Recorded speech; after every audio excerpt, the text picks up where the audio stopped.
I saw a video. Well, I didn't watch the video. I just saw that it existed.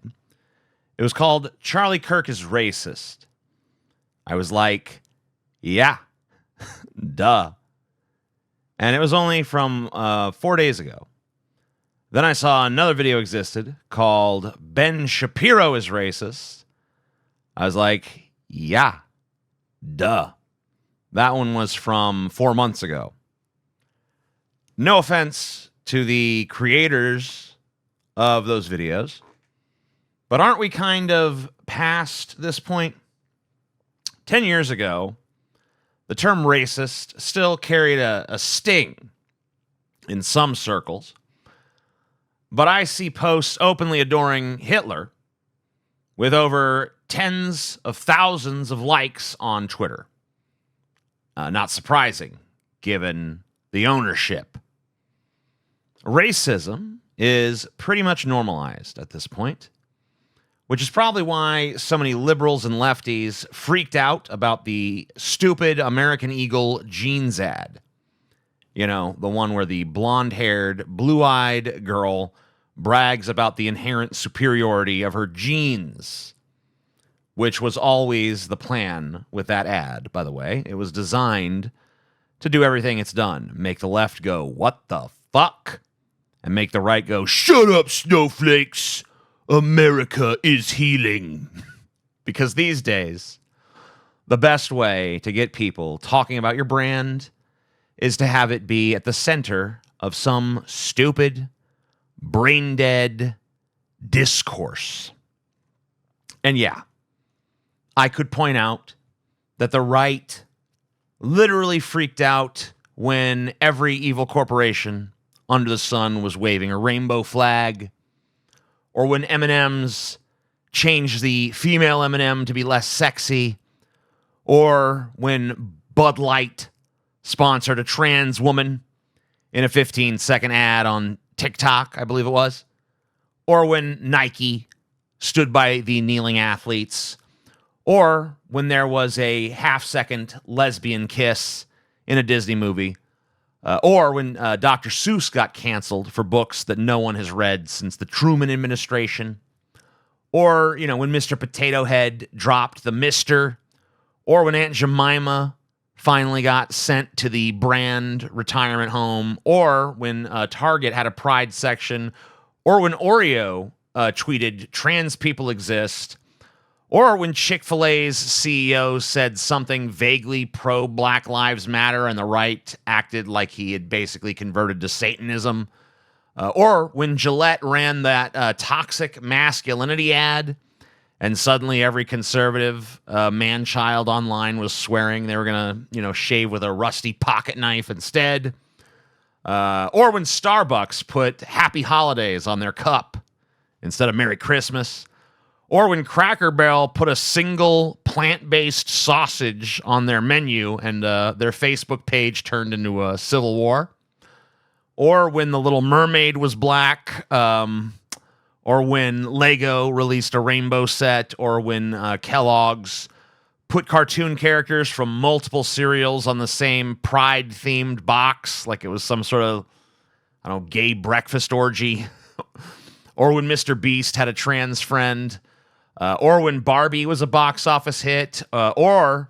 when Superman's son was bisexual in some comic book that no one ever read, or when some video game let you choose they-them pronouns for your space wizard or whatever, or when Cheerios put an interracial couple in an ad, or when Blue's Clues had a pride parade with singing drag queen Snail. I guess that happened.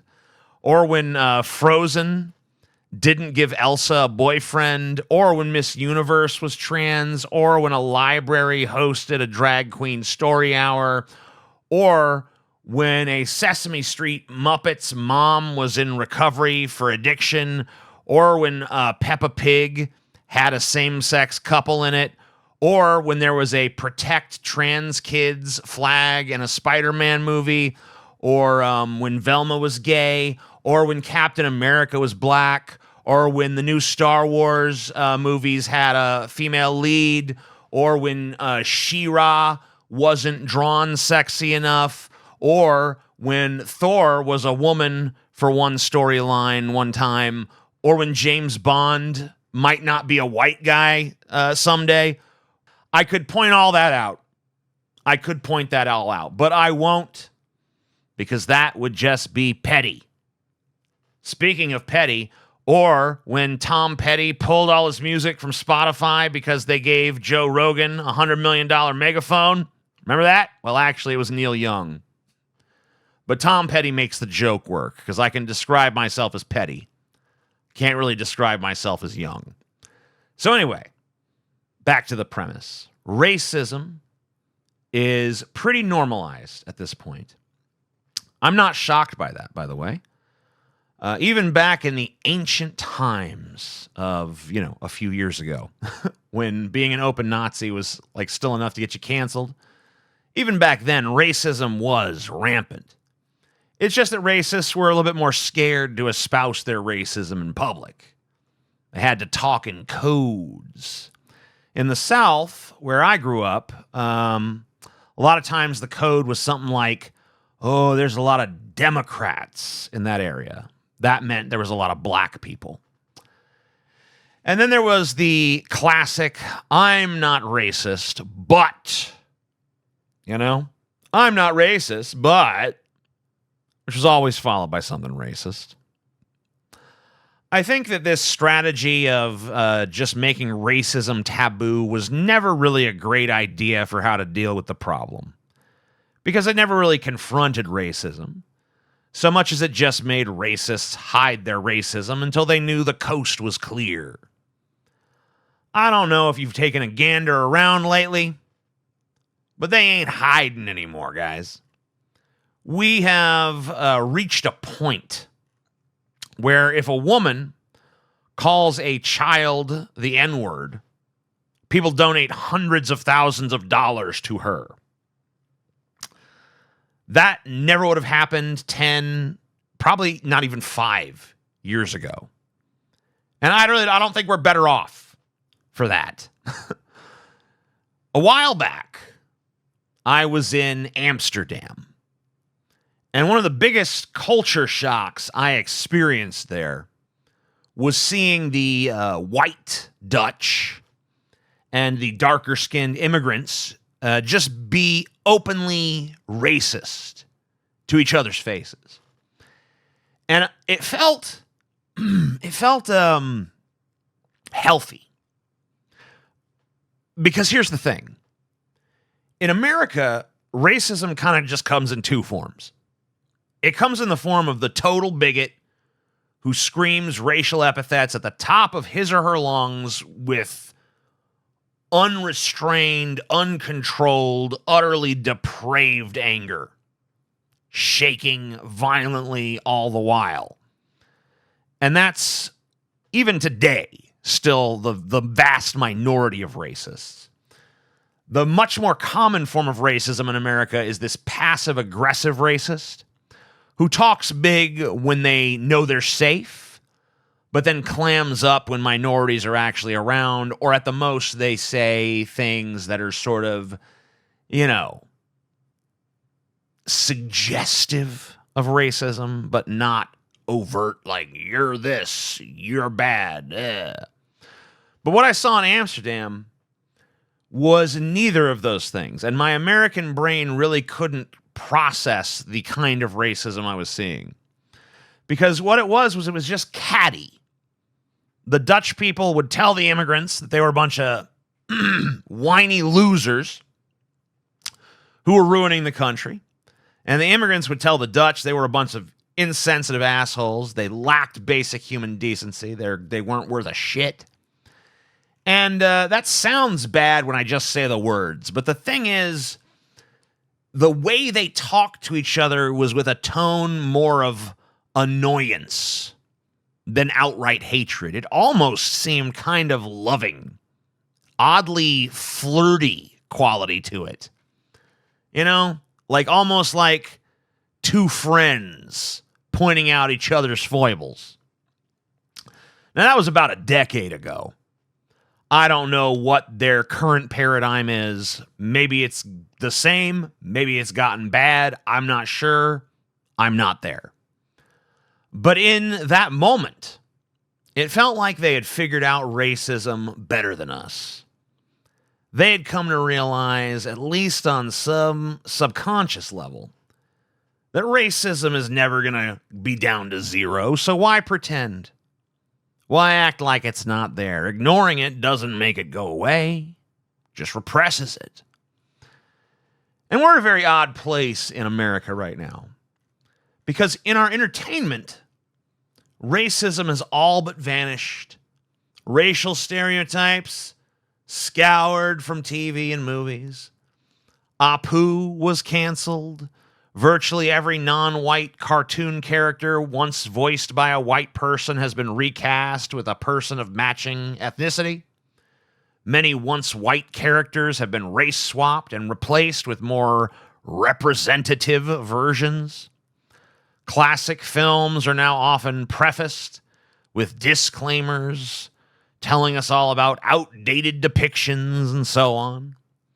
And yet, when we look at our politics and we look at our so-called alt media spaces and our social media spaces, it's a very different picture, is it not? Never in my lifetime have white supremacists been more emboldened and comfortable than they are right now. They're not sneaking around in the fringe chat rooms anymore. They're speaking at conventions, they're running for office, and they're raking in them sponsorship deals. And that's the disconnect that makes our current moment so surreal to me. In mainstream entertainment media, the image of racism has been erased from existence. Nearly, anyway. But in reality, racism is thriving, you know? We live in a time where making an insensitive ethnic joke or stereotype is somehow, in certain instances anyway, more taboo than actually espousing hatred for that ethnicity.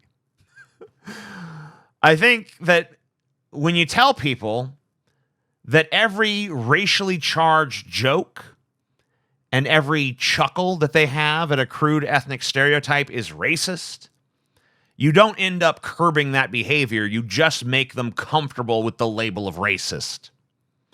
And before you pipe up, I know racism is a spectrum. I get that. I get that. But Americans, by and large, don't know that. Americans, by and large, once again, not everybody, but most Americans, a lot of Americans, are not really fans of spectrums. This isn't a country that likes complexity and nuance in its issues. They don't like multifaceted things. They like flattening those things into some dumb binary. This, that, racist, not racist, good, bad, Republican, Democrat. You know, it's always down to a binary in this Coke, Pepsi even. You're either one of the enlightened few or you're some fucking swamp creature that's got to be exiled from polite society. There's no room for degrees in this country. We don't like that. Messy human reality that, you know, people can be decent in some ways and deeply flawed in others. We don't like that at all. No. You're either a great person or you're a piece of shit. So what happens? People stop seeing this racist thing as some sort of serious moral indictment, and they start seeing it as just another team jersey. Like if you're already getting called a racist for laughing at some sitcom joke from, you know, the 80s or whatever, some Mexican stereotype, some Chinese stereotype, whatever, if you're getting called racist just for having a chuckle at that, why not just lean into it? Why not revel in the label? Why not go a little deeper? It's just like the same energy as, hey, if you're going to do the time, you might as well do the crime. If you're going to get called a racist anyway, hey, might as well see what it's like. And the grifters know this. They thrive on this. They've turned owning the libs into the main thrust of their entire business model, and it's a billion-dollar industry at this point. And all you have to do is you just take a word like racism, you turn it into a badge of honor for your audience. And now, the more the left says you're racist, the more the right just hears, oh shit, I'm pissing off the right people. Triggering the libs, right? Triggering the libs is the highest good. You know, improving society, coming to some sort of nuanced understanding, making the world a better place for anybody, including themselves.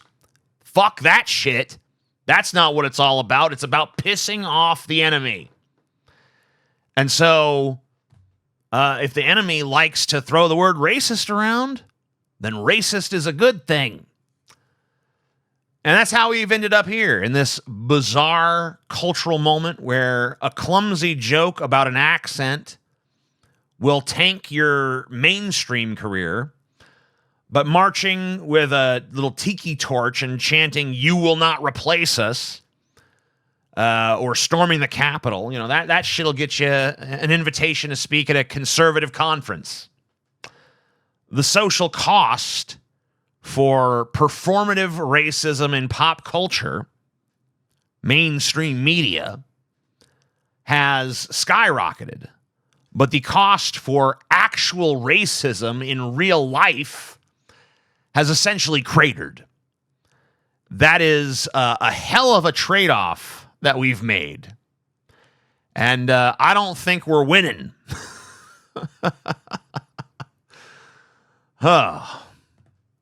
What do you think? Let me know down below. Look forward to reading your opinions.